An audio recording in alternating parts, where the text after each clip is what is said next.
morning, everyone. Today's episode is going to be about work-life balance. A thing that is talked about a lot, but that is actually very hard to find, especially if you're working in academia. Today's episode is from my van, because my van is part of my life balance part. And I think to find that work-life balance, what helped me is to find something that holds me accountable. And by that I mean something that is also important, something that is not your PhD, but is important in your life. And that's absolutely crucial, because if something goes wrong in your PhD, and that's the only thing that's important in your life, it feels like your whole life is kind of breaking down. And you don't really want that, do you? I mean, it's hard enough if things go wrong, and they do go wrong. But if you have something that's also important, that has nothing to do with a PhD, that's the thing that you can hold on to at that time. And that's why it's so important. Something to balance it out if at work everything's crap. Then you can go to your hobby or whatever it is, to lean onto it, to see, oh, that's actually something I can do, or something that is appreciated that I'm doing it. So for me, those things, I've got two things basically that kind of kept me away from the desk sometimes. One of it is the van. I bought that and converted it myself. And I wanted it to get ready and to be able to live in it and to go on trips with it. So, that needed work, that needed thought put into, that needed time to put into. So I just had to get off the desk at some point to get something in the van done. And the other thing is team sport. I did play canoe polo before I came here, and I joined the team. And this feeling of my team needs me is super important, because that makes you actually go to the trainings, make the time for that sport. And that's not only the team feeling, but that's also exercise, that's clearing your mind of all the PhD stuff and only focusing on this game for that moment. That was really good. And for you, that might be, if you're not that much of a sport person, that might be something like learning an instrument and joining an orchestra, and then just having that time where you need to go to the lessons or need to go to the practice, or join a running club, or go volunteering somewhere, take your neighbor's dog for walks. Find something that you like doing and where you feel, oh, it's really good that I'm doing that. It's appreciated that I'm doing this. So it gives you something back.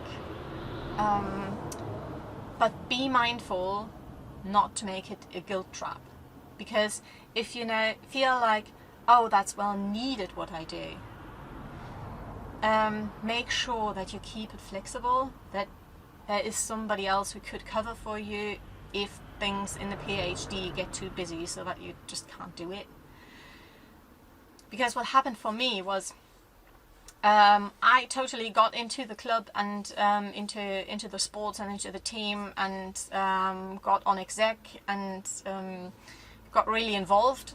And at some point it completely just overwhelmed me. So I felt I had to do all these things, and it was really necessary that I did them because nobody else would. And so I kind of created another huge monster of work next to my actual huge monster of work, which was the PhD. And I ended up having free time and not being able to do anything with it because I was so overwhelmed. So I basically just sat in my room, unable to move, because I felt like I can't even decide what I'm gonna do now. And that is not healthy, just for the record. That's not good, okay? I got help at that point to get me out of that, but don't go there. That it's not necessary, okay? try and do things that make your life more joyful. And if you walk your neighbor's dog, obviously if you say, okay, I'll be there Wednesday at 3, then you need to be there Wednesday at 3. But if you can't make it the next Wednesday, it's first and foremost your neighbor's dog and his responsibility to take it out. If you go volunteering, I'm sure there's somebody who could cover your shift. If you like to have a garden, like, plants need you. Plants reward you with growing better if you water them, right? Maybe think about something like a community garden, because then you don't have to be there every single day to water them, because else they would die in summer. Or share an allotment with somebody. So try and, if you find something that rewards you and that you like, try and make it possible to have a bit of leeway, because your PhD will be more challenging at times, and then you might not be able to go there and get your mind free. And if you just load a package of guilt onto you on top of the stress that you already have with your PhD, that's not worth it. So yes, try and find something that's a bit more flexible. But then it's so rewarding and it's so good to get out there and do something else with your life, get your head around something else than just your PhD.